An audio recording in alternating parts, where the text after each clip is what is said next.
మాట్లాడిన ఇంటున్న మీ దాసుని మరుగు చేయండి, మీ స్వరాన్ని వినిపించండి. చేరి వచ్చిన ప్రియులందరి కొరకు విజ్ఞాపన చేస్తూ యేసుక్రీస్తు అత్యున్నత నామంలో ప్రార్థన అడిగి పొందుకొని ఉన్నాము పరమ తండ్రి. ఆమేన్. ఆమేన్.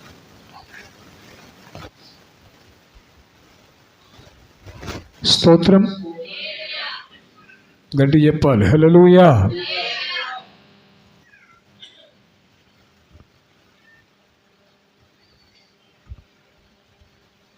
వాస్తవంగా సాక్ష్యాలు చెప్పండి అన్నప్పుడు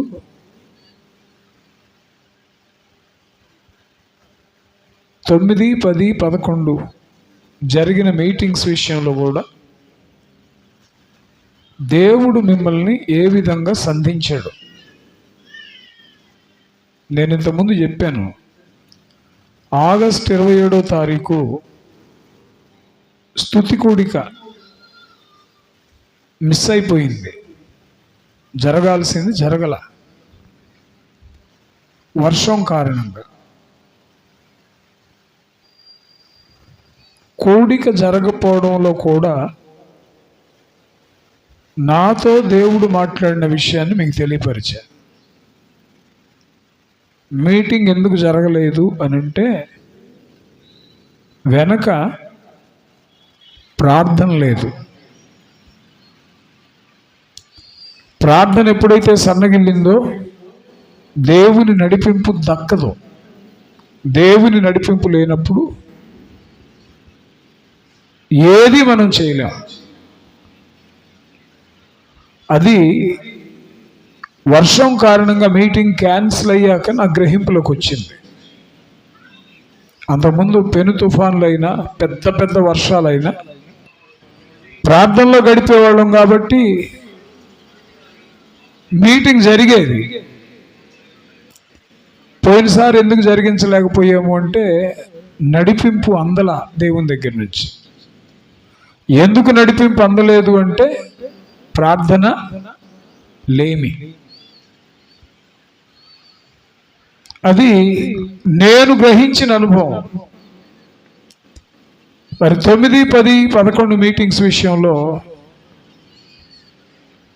దేవుడు మిమ్మల్ని ఎలాగ సంధించాడు, ఏ విధంగా మీరు ప్రేరేపించబడ్డారు, వాక్యం మిమ్మల్ని ఎలా తాకింది చెప్పడానికి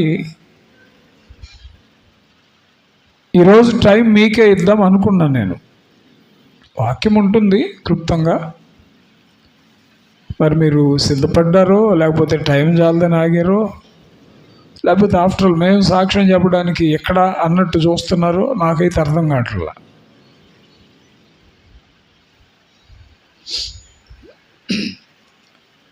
క్లుప్తంగా వాక్యాన్ని విందాం. వాక్యం వినిన తరువాత దేవుడు గనక ప్రేరేపిస్తే నెక్స్ట్ వీక్ చెప్పొచ్చు, కానీ నెక్స్ట్ వీక్ అంత ఇంపాక్ట్ ఉండదు, మర్చిపోతారు మీరు. వాక్యం విన్న తరువాత సాక్ష్యాలు మనం విందాం. ప్రభు బల్ల కూడా ఉంటుంది. అనంతరం భోజన కార్యక్రమాలు ఉన్నాయి. తొందరపడాల్సిన పనే లేదు. ఇంటికి వెళ్ళాలి, వండుకోవాలి, లేకపోతే వండింది ఆరిపోద్దేమో అని చెప్పి హైరాణ పడాల్సిన పని లేదు. పండితులైనా, పామరులైనా, రాజులైనా, అధిపతులైనా, దీనులైనా దేవుని మందిరంలో సిద్ధపరిచిన ఆహారం అది బ్లెస్డ్ ఫుడ్ అంటారు. దీవించబడినటువంటి ఆహారం కాబట్టి సంతోషంగా, ఏమాత్రపు వెనక ఆలోచన లేకుండా హాయిగా ఉండండి. వాక్యాన్ని విందాం. వాక్యం తరువాత దేవుడు ప్రేరేపిస్తే గనక సాక్ష్యాలు కూడా మనం సమయోచితంగా విందాం. దేవునికి స్తోత్రం. గట్టి చెప్పాలి. హల్లెలూయా.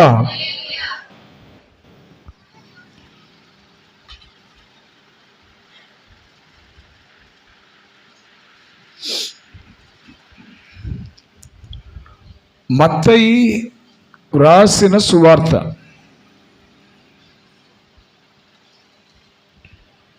దేవుని వాక్యంలో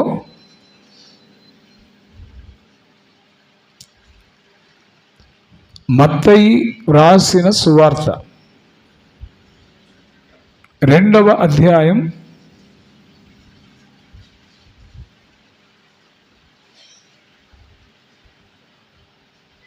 9వ వచనం. వారు రాజు మాట విని బయలుదేరి పోవుచుండగా, మళ్ళీ పోవుచుండగా, ఇదిగో తూర్పు దేశమున వారు చూచిన నక్షత్రము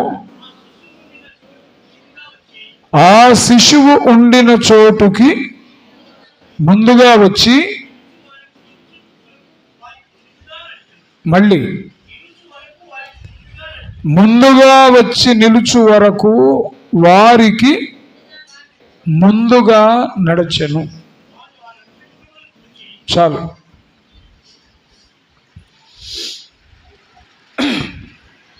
కొద్దిగా మంచినీళ్ళు తెప్పించిందయ్యా. మా పండితులు మర్చిపోయినట్టున్నారు నీళ్లు పెట్టడం. స్తోత్రం, స్తోత్రం.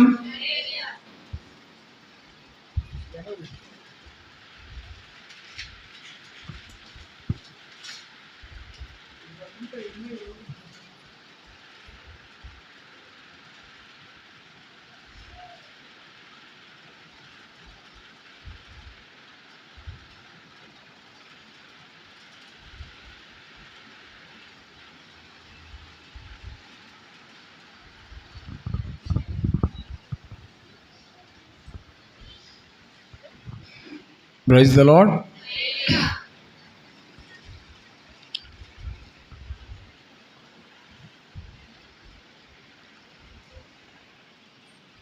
చాలా సంవత్సరాలుగా క్రిస్మస్ వర్తమానాలు వినిన వర్తమానం వినకుండా కొంగొత్త కోణాల్లో దేవుడు ఇచ్చే నడిపింపుని బట్టి, దేవుని యొక్క ప్రేరణను బట్టి, తన సేవకుడు సంధించబడిన రీతిగా ఎన్నో సంగతులు మనం వింటున్నాం.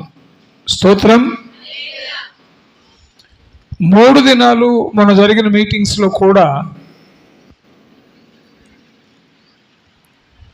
గాడిద ఆయన్ని మోసింది, కానీ గాడిదకి ఆయన ఎవరో తెలియదు. పశువుల తొట్టిలో ఆయన పడుకోబెట్టబడ్డాడు, కానీ పశువుల తొట్టికి తెలియదు ఆయన ఎవరో. హేరోదు రాజ్యంలోనే పుట్టాడు, కానీ హేరోదుకు తెలియదు ఆయన ఎవరో. శాస్త్రులు ఆయన గురించి చెప్పారు, కానీ శాస్త్రులకు తెలియదు ఆయన గురించి. ఆయన వారికి తెలియదు.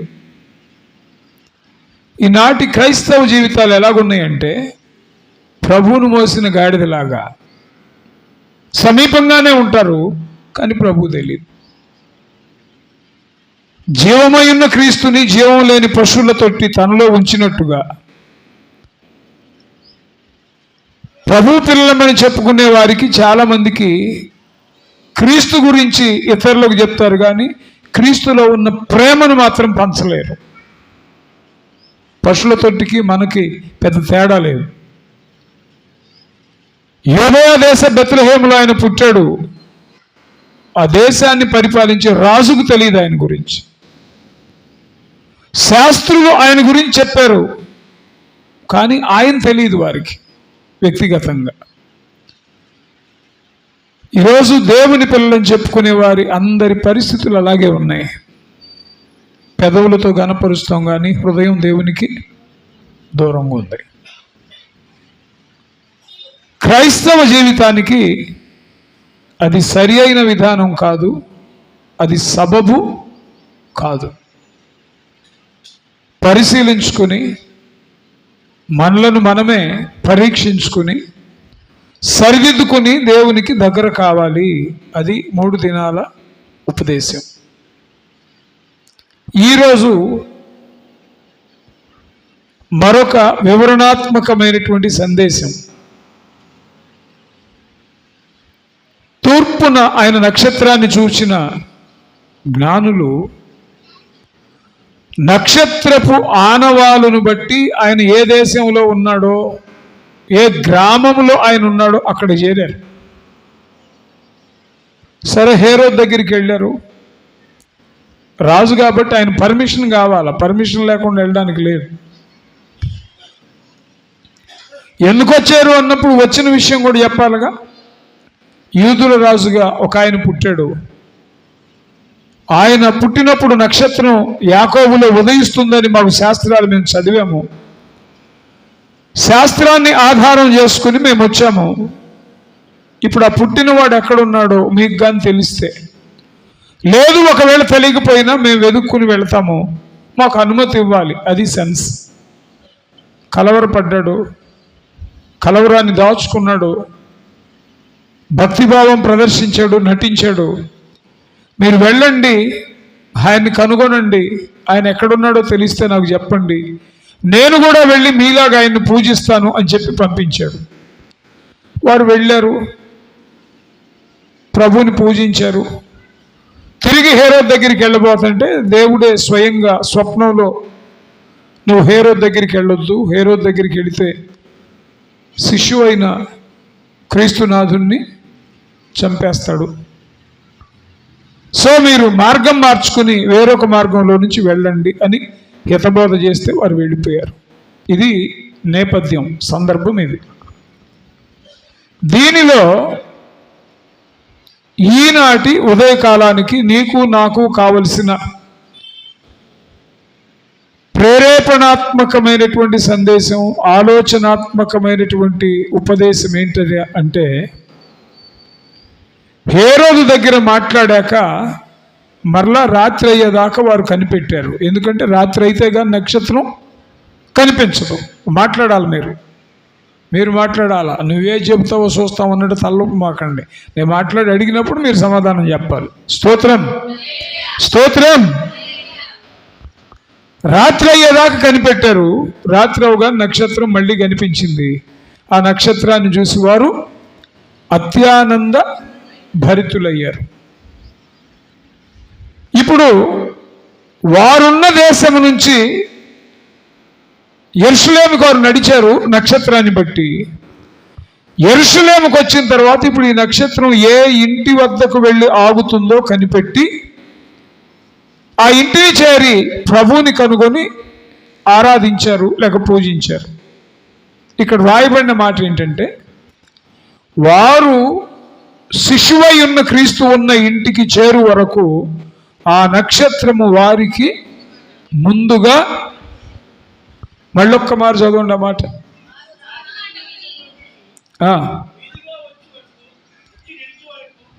వచ్చి నిలుచు వరకు వారికి నక్షత్రము యొక్క పాత్ర,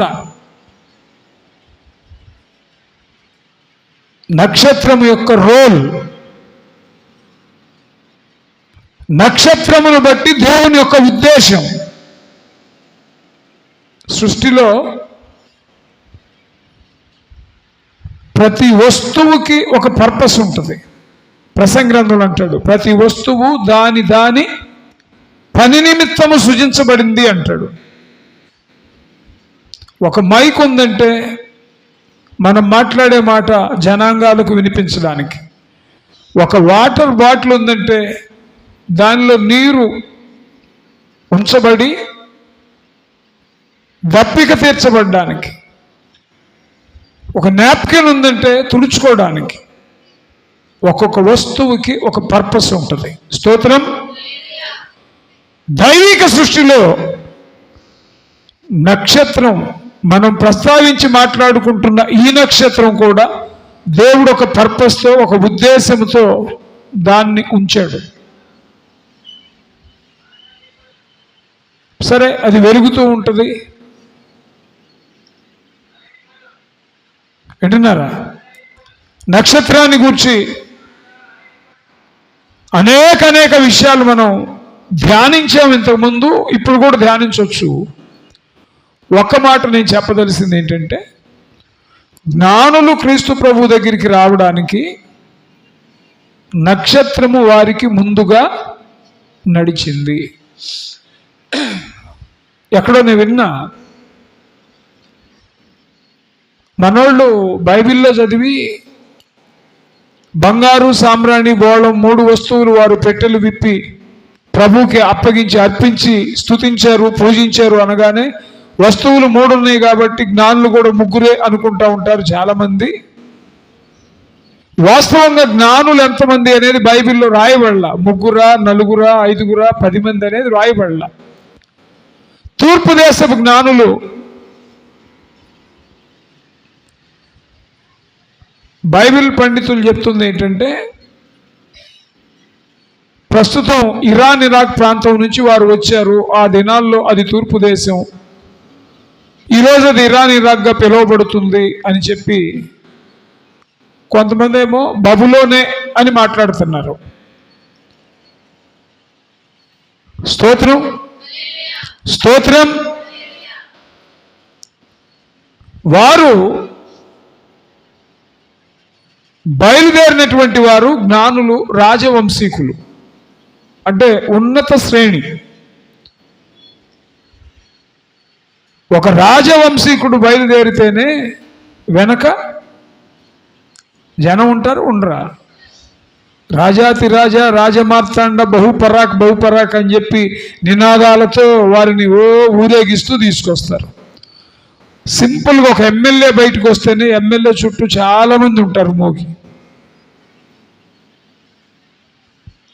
తూర్పు దేశం నుంచి జ్ఞానులు ప్రభువుని కనుగొని ఆరాధించాలని బయలుదేరినప్పుడు సుమారుగా 1200 మైళ్ళ దూరం నుంచి, ఊరికే ఓవరాల్ ఎస్టిమేషన్, వారు వస్తుంటే 3, 4 అంతవరకే వస్తారా వారు? అంత దూరం నుంచి బహుజన సమూహాలు, ఒక క్రౌడ్ వారిని వెంబడించి ఉండొచ్చు. చాలా మంది ప్రజలు వారితో పాటు కలిసి నడిచి ఉండొచ్చు. రాయబడలేదు కానీ ఈ క్రమంలో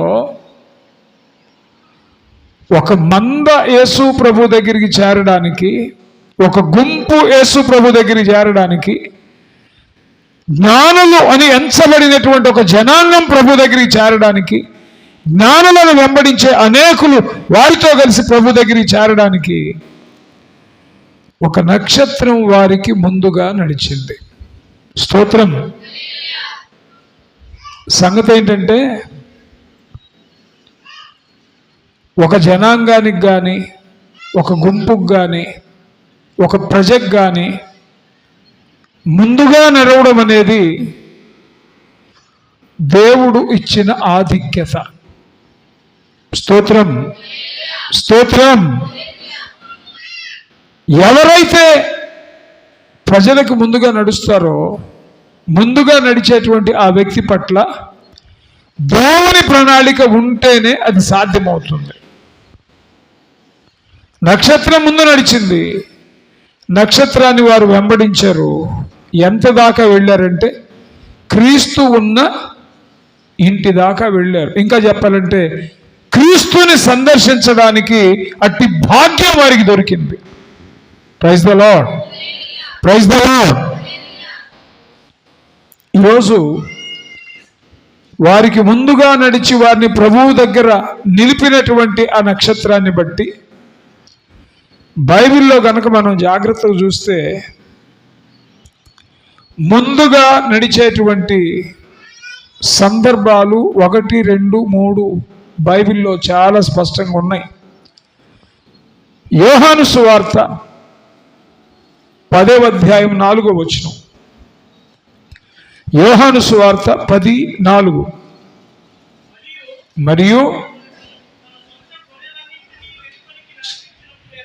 మరియు అతడు తన సొంత గొర్రెలను అన్నిటినీ బయటికి నడిపించినప్పుడు, మేత కొరకై అరణ్యమునకు తీసుకెళ్లేటప్పుడు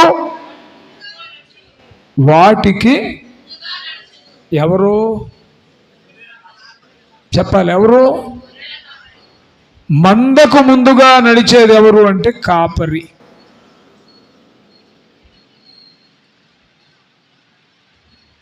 గొర్రెల మందకు ముందుగా నడిచేది ఎవరంటే కాపరి.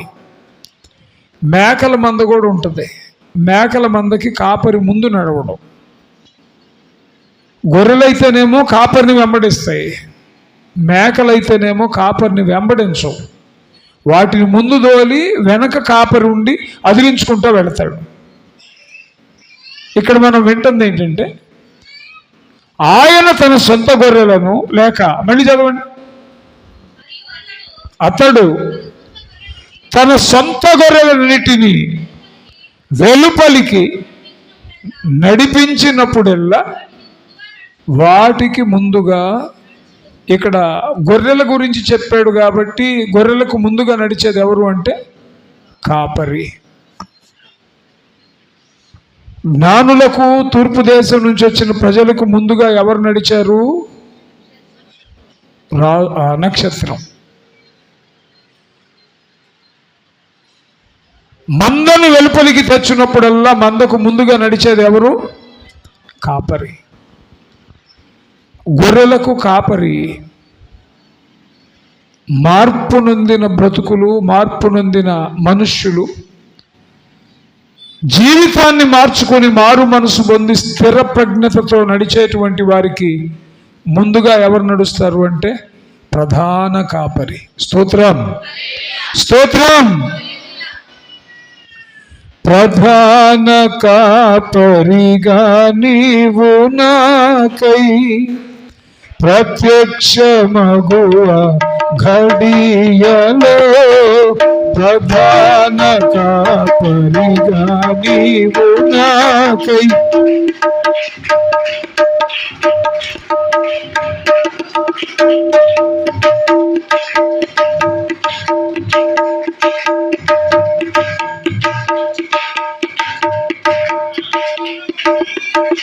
విడువాని దేవా నన్ను నీవు, విడువాని దేవా నీవేన మంచి కాపరివి.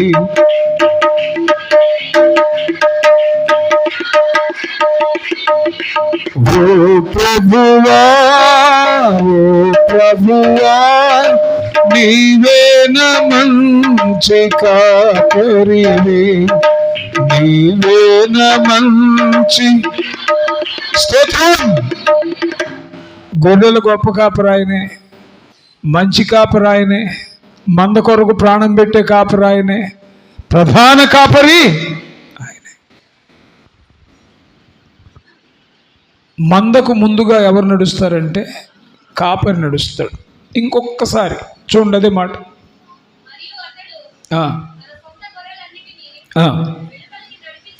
వెలుపలికి నడిపించినప్పుడల్లా నడచును. మీకా గ్రంథం 2వ అధ్యాయం 13వ వచనం. మీకా 2:13. ఫాస్ట్. ప్రాకారములను పడగొట్టువాడు. ప్రాకారములంటే గోడలు. ముందుగా ఉన్నటువంటి అడ్డుగోడలను పడగొట్టువాడు వారికి ముందుగా పోవును. సరిగ్గా వారి గుమ్మములు పడగొట్టి త్వరగా దాని ద్వారా దాటిపోవుదురు. వారి రాజు వారికి మందకు ముందుగా ఎవరు నడుస్తారంటే కాపరి. ప్రజలకు ముందుగా ఎవరు నడుస్తారంటే రాజు. స్తోత్రం చెప్పండి. రాజు. ఆయన అతిశయోక్తి ఏంటంటే, ఆయన విశిష్టత ఏంటంటే ప్రాకారములను పడగొట్టువాడు. శత్రు ప్రాకారములను పడగొట్టి దేశమును స్వతంత్రించుకుని ప్రజల కొరకు అప్పగించేవాడు రాజు. పాపముతో అడ్డుగా మారిపోయిన పాపపు ప్రాకారములను పడగొట్టి స్వేచ్ఛగా జీవింపజేసేవాడు మన రాజు. ఆయనే యేసుక్రీస్తునాథుడు. స్తోత్రం, స్తోత్రం. నిర్గమకాండం 14వ అధ్యాయం 19వ వచనం. అప్పుడు ఇశ్రాయేలీయుల ఎదుట సమూహమునకు ముందుగా నడిచిన దేవదూత, ఇశ్రాయేలీయులకు ముందుగా నడిచిన దేవదూత, స్తోత్రం చెప్పండి. కాపరి మందకు ముందుగా నడుస్తాడు, రాజు ప్రజలకి ముందుగా నడుస్తాడు. గమ్మత్తు ఏంటంటే బైబిల్ చెప్తుందేమో ప్రజలు వెనకుంటారు, రాజు ముందుంటాడు, అది క్రమం. ఇప్పుడు ఎమ్మెల్యేలు ఎంపీలు అందరేమో వెనకుంటారు, ప్రజలందరూ ముందుంటారు. పొరపాటున యుద్ధమో శత్రువు దాడో జరిగిందనుకోండి, ముందు ప్రజలు చేస్తారు, వాడేమో సేవ్ అవుతాడు. బైబిల్ నేర్పించే క్రమం ఏంటంటే ఇంటి యజమానుడైనా, ఇంటికి తండ్రి అయినా, ప్రజలకు నాయకుడైనా, ప్రజలకు రాజు అయినా ముందు ఆయన వెళతాడు. యుద్ధం ప్రజల మీదకి వచ్చి ప్రాణ నష్టం కలిగించే లోపు శత్రువుల్ని సంహరించడమా, ప్రజల కోసం ప్రాణం పెట్టడమా? నాయకుడి లక్షణం అది. ప్రాకారములను పడగొట్టువాడు ముందుగా నడుస్తాడు. 14-19 నిర్గమకాండంలో ఏమనుంది? దేవదూత ఇశ్రాయేలీయులకు గట్ట అసలు ఎగరగొట్టారు. అది కావాలి, అది కావాలి. ఏం కూర మీ ఇంట్లో అంటే చికెన్ వేస్తే చికెన్ అని చెప్పాలా, మటన్ వేస్తే మటన్ అని చెప్పాలా? ఏం కూర మీ ఇంట్లో అంటే టమాటా, పచ్చిమిర్చి, ఆ కూర చేసాం. అదేంటి సండే అదేం కూడా చికెన్ కూడా వేసాంలే. ప్రయారిటీ దేనికి ఇవ్వాలి? చెప్పేటప్పుడు ఏ కర్రీ అని చెప్పాలి. ఇంట్లో చికెన్ చేసి వచ్చి ఎవరైనా అడిగారు అనుకో, ఏం కూర చేసావో, మా అన్నపూర్ణమ్మ అన్నారు అనుకో, పచ్చిమిర్చి అను టమాటా వేసి అంత చికెన్ వేసేలే అంటావా? చదివేటప్పుడు కూడా కాంటెంట్ పట్టుకోవాలి. మళ్ళీ అప్పుడు ఇశ్రాయేలీయుల ఎదుట ఎవరు? దేవదూత. ఎవరికి ముందుగా? నేను చిన్నప్పుడు పాడేది మా అమ్మాయి పాట. ఇశ్రాయేలు సైన్యమునకు ముందు నడిచిన దైవమా, నేడు మాతో కూడా నుండి మమ్ము నడిపించుమా. అమ్మ పాడేది ఇది. ఎంతైనా పాత పాటలు అభిషిక్త గీతాలే అవి. వాక్యంలో నుంచి తప్ప, అనుభవంలో నుంచి తప్ప రాసేవారు కాదు ఆ రోజుల్లో. ఇప్పుడేముందో కలం, ఒక పుస్తకం తీసుకొని ఆ పేజీలో ఆ పుస్తకంలో 2 లైన్లు, ఈ పుస్తకంలో 2 లైన్లు, ఆ పాటలో 2 లైన్లు కలిపి ఒక పాట చేసేస్తున్నారు. ఇశ్రాయేలీయులకు ముందు ఎవరు నడిచారంటే దూత. ప్రజలకు ముందు ఎవరు నడుస్తారంటే ప్రాకారములను పడగొట్టు రాజు. మందకు ముందు ఎవరు నడుస్తారంటే కాపరి. జ్ఞానులకు ముందు ఎవరు నడిచారంటే నక్షత్రం. మీకు ఇంకో మాట కూడా చెప్తా. యేసు ప్రభువుని అప్పగించటానికి యోధా కూడా అందరికంటే ముందు నడిచాడంట. చూడండి బైబిల్లో లూకాసు వార్త 22వ అధ్యాయం 49వ వచనం. లూకాసు వార్త 22:49. ఆయన చుట్టూ ఉన్నవారు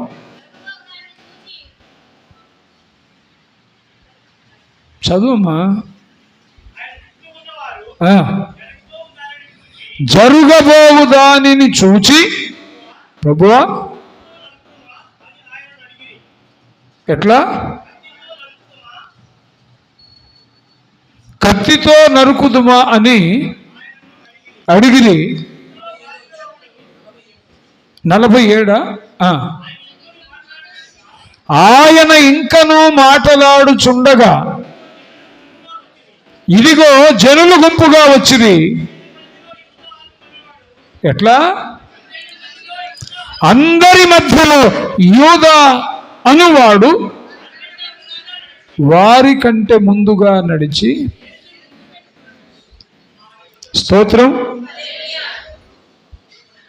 నేను మీకు చెప్పాలనుకుంటున్న సంగతి ఏంటంటే, యేసు ప్రభువుని అప్పగించేవాడు ప్రజలందరికంటే ముందుగా వచ్చి ప్రభువుని అప్పగించాడు ముద్దు పెట్టుకుని. ఒక నీచ కార్యం చేయడానికి, ప్రభువుని మరణానికి అప్పగించడానికి మనుషుల దృష్టిలో దుర్మార్గునిగా ఎంచబడినటువంటి యోధ ప్రజలందరికంటే ముందుగా వచ్చి ప్రభువుని ముద్దు పెట్టుకొని అప్పగిస్తే, దేవుని కొరకు జీవిస్తున్నామని చెప్పుకునే నీవు నేను, దేవుని బిడ్డగా ఎంచబడినటువంటి వారు, సంఘములో ఉన్నటువంటి రక్షణ అనుభవంలో ఉన్నవారు, క్రీస్తు రక్తములో కడగబడినటువంటి వారు ఒక నక్షత్రం వలె, స్తోత్రం, ఒక నక్షత్రం వలె ప్రాకారములను పడగొట్టు రాజు సైన్యానికి ముందు నడిచినట్లు, మందకు ముందుగా కాపరి వెళ్ళినట్టు, ఇశ్రాయేలు సమూహానికి ముందుగా దూత నడిచినట్లు, ప్రభు కొరకు తీర్మానయుక్త జీవితం జీవించే రోషము కలిగిన ఒక స్త్రీ, ఒక పురుషుడు దైవిక ఆత్మతో నింపబడి ముందుగా నడవాలా వద్దా చెప్పాలి. వెనక ఒక ఆయన అన్నాడు, బంతిపోకేమో ముందుండాలంట, బారు కొట్టుడికేమో వెనకుండాలంట. పెళ్ళికో పంతి భోజనానికో పబ్బానికో వెళ్ళారనుకోండి, ఆలస్యం చేస్తే బోవ్ అయిపోద్దంట. అందుకని ముందు వరుసలో ఉండి తినాలంట. యుద్ధం వచ్చిందనుకోండి, అవతలోళ్ళకి అవతలలో గొడవ పడింది అనుకోండి సపోజ్, అప్పుడు మాత్రం వెనకాల ఉండాలంట. ఏం సాధిస్తావు? నీ తోటోళ్ళందరూ నేల రాలిపోతుంటే, నీ తోటోళ్ళందరూ శత్రు దాడికి ఆహుతి అయిపోతూ ఉంటే, నీ ఇంట్లో వారు, నీ ఇరుగు పొరుగు వారు, నీ చుట్టుపక్కల ఉన్నవారు నీవు చూస్తూ ఉండగా కాలం చెందుతూ ఉంటే, వెనక బరిగెత్తి ఏం చేస్తావు చెప్పు నువ్వు?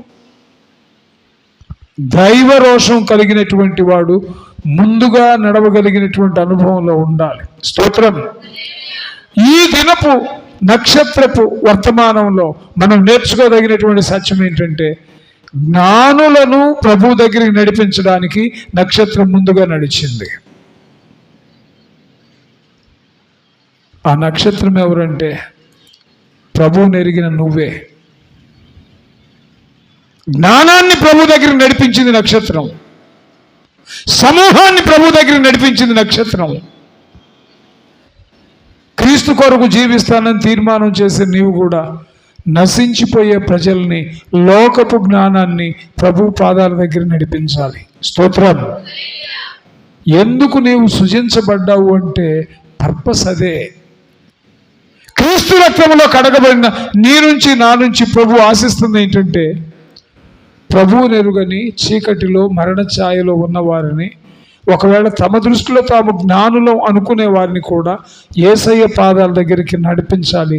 ముందుగా మనం నడవాలి, అనేకులను నడిపించాలి. స్తోత్రం, స్తోత్రం. అబ్బే, అది మనం ఎలాగ చేస్తాం? నక్షత్రం చేసిందంటవా? దేవుని దృష్టిలో బుద్ధిమంతులైతే ఎవరు అనేకులను ప్రభు తట్టు నడిపించుదురో వారు ఆకాశ మండలంలోని జ్యోతులను పోలుంటారని దానియేలు గ్రంథం 12లో చెప్తుంది. ఫిలిప్పీ పత్రికలో రాయబడింది, జీవవాక్యమును చేతబట్టుకుని మూర్ఖమైన ఒక్క జనము మధ్య మీరు జ్యోతుల వలె ప్రకాశిస్తారని రాయబడింది. జీవవాక్యం అంటే పరిశుద్ధ గ్రంథం, జీవవాక్యం అంటే యేసుక్రీస్తే. జీవమై ఉన్న క్రీస్తుతో నింపబడిన నీవు లోకములో మూర్ఖమైన వక్రజనము మధ్య వెలుగుతూ ప్రకాశించే దీపం వలె, ప్రకాశించుచున్నటువంటి జ్యోతి వలె ఉండాలి అని దేవుని యొక్క ఉద్దేశం. తూర్పు దేశపు జ్ఞానులను నక్షత్రం నడిపించిందేమో, ఈరోజు ప్రభు ఆశిస్తున్నాడు.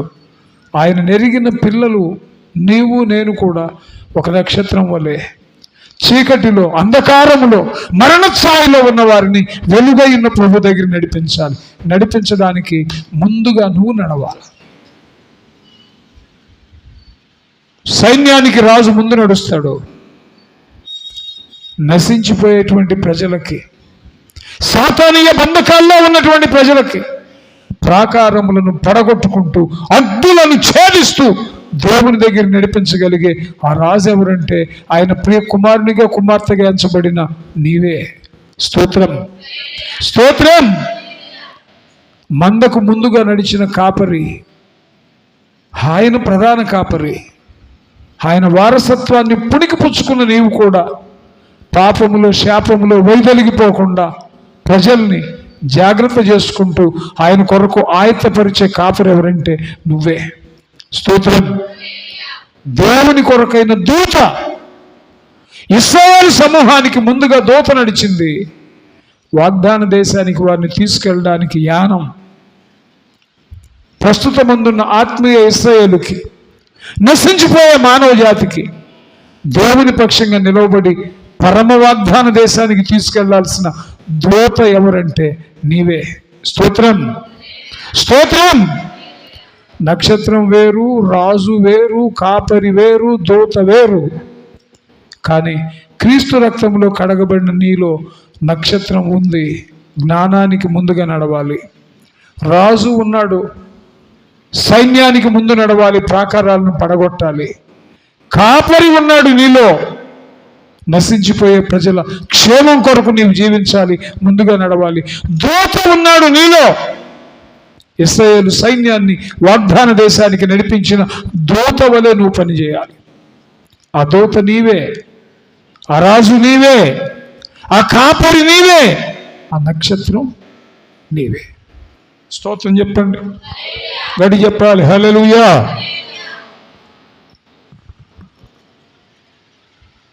నక్షత్రం వారికి ముందుగా నడిస్తే ప్రభు నీ నుండి, నా నుండి ఆశిస్తుంది మనం కూడా దేవుని కొరకు ముందుగా నడిచే వారమై ఉండాలి. ఇది తీర్మానం. నేను జాగ్రత్తగా బ్రతుకుతాను, నేను పాపం చేయను, నేను అబద్ధాలు ఆడను, నేను జాగ్రత్తగా నీ కోసం జీవిస్తాను. ఇవన్నీ పాత తీర్మానాలు. ఈ ఉదయకాలం దేవుడు నీతో, నాతో మాట్లాడి తీర్మానానికి పరుస్తుండగా మనం చేయాల్సిన తీర్మానం ఏంటంటే, సైన్యానికి ముందుగా నడిచిన రాజులాగా నేను ఆ పాత్ర పోషిస్తానయ్యా. మందకు ముందుగా నడిచిన కాపరిలాగా నీ చిత్తాన్ని నేను నెరవేరుస్తానయ్యా. ప్రజల్ని వాగ్దాన దేశానికి నడిపించిన దూతలాగా నేను ఆ రోల్ ప్లే చేస్తానయ్యా. ఆ పాత్ర నాదయ్యా. జ్ఞానుల్ని నీ పాదాల దగ్గర నడిపించిన నక్షత్రంలాగా నేను ఈ రోజు నుంచి పని చేస్తాను ప్రభువా. స్తోత్రం చెప్పండి, గడి చెప్పాలి. హల్లెలూయా. ముందుగా ఎందుకు నడవాలి? ఒకటి, మార్గం చూపించడానికి నడవాలి. నోట్ చేసుకోండి. ఒకటి, మార్గం చూపించడానికి నడవాలి. రెండు, యుద్ధం చేయడానికి నడవాలి. ముందుగా ఎవడో వచ్చి యుద్ధం చేస్తే తర్వాత నేను వెళ్తాను కాదు, ముందు నువ్వే స్వయం సమర్పణతో వెళ్ళాలా. మూడు, ఎందుకు ముందుగా నడవాలంటే నీ వెనుకున్న ప్రజల రక్షణ కొరకు నీవు ముందుగా వెళ్ళాలి. స్తోత్రం చెప్పండి.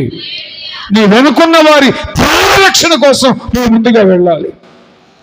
ఎందుకు ముందుగా వెళ్ళాలంటే ఎదుట ఉన్న గోడలను పడగొట్టడానికి, పాపమును కడతీర్చడానికి ముందుగా వెళ్ళాలి. స్తోత్రం. ఒకటి, మార్గం చూపించడానికి. రెండు, యుద్ధం చేయడానికి. మూడు, ప్రజల రక్షణ కోసం. ప్రజల రక్షణ చేయాలన్నా, యుద్ధం చేయాలన్నా నీ ప్రాణాలు తెగించి వెళ్ళాలి. నాలుగు, ప్రాకారములను పడగొట్టడానికి, అనగా పాపపు గోడలను తెంపివేయడానికి ముందుగా వెళ్ళాలి. ప్రాణమును దేవుని కొరకు అర్పించడానికి ముందుగా వెళ్ళాలి. ప్రభువా, నేను నిన్ను నమ్ముకున్నానయ్యా. అవును, నమ్ముకున్నావు. Then what is your responsibility?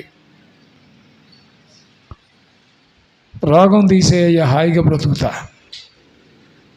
అప్పులు తీసేయ్యా హాయిగా బ్రతుకుతా, ఆశీర్వదించయ్యా హాయిగా బ్రతుకుతా. పిచ్చి మాట. మరి నీకోసం నా ప్రాణం పెట్టడానికి ముందుగా వెళతా. స్తోత్రం, స్తోత్రం. మొన్నే పాట మనం రిలీజ్ చేసాం. ఎంతమంది సేవకులు కనెక్ట్ అవుతున్నారంటే, దహించుము నన్ను ఆత్మతో, వెలిగింపను ఈ జగతిని, మండించుము నన్ను అగ్నితో, మారెదను సమిధనై. ఎప్పుడో 2003లో రాసి పెట్టుకున్నాను ఆ పాట. అవకాశం లేక, ఆర్థిక వెసులుబాటు లేక, దేవుడి నడిపింపు లేక అలాగా ఆగిపోయా. దేవుడు ఈ మధ్య దాన్ని చేయించి ఇనాగ్రేట్ చేయడానికి కృపనిచ్చారు. తీర్మానం అదే, ఆ పాటలో ఉన్న అంతర్భావం అదే. హృదయములో వేదనాయే నశించే ఆత్మలకి, తృష్ణనాలో తీవ్రమాయే నీ సిలువను చాటింపాను. బలపరచుము నీ సేవలో. ఇది ఒక పాస్టర్ గారే కాదు పాడుకోవాల్సింది, ప్రతి విశ్వాసి కూడా నశించే ఆత్మల పట్ల భారంతో వెనుకున్న సైన్యాన్ని రక్షించుకోవడానికి, వెనుకున్న సైన్యానికి మార్గం సరళం చేయడానికి, మనం వెనుకున్నటువంటి కుటుంబాలకు, మన తర్వాత తరాలకు దైవక్షేమాన్ని ఇవ్వడానికి, వారికి ముందుగా నక్షత్రంలాగా, రాజులాగా, కాపరిలాగా, దూతలాగా ముందుగా వెళ్ళి మన తర్వాత జనాంగానికి మార్గాన్ని సుగమం చేయాలి. చిన్న ప్రార్థన చేద్దాం, చిన్న ప్రార్థన చేద్దాం. దయచేసి తల వంచండి.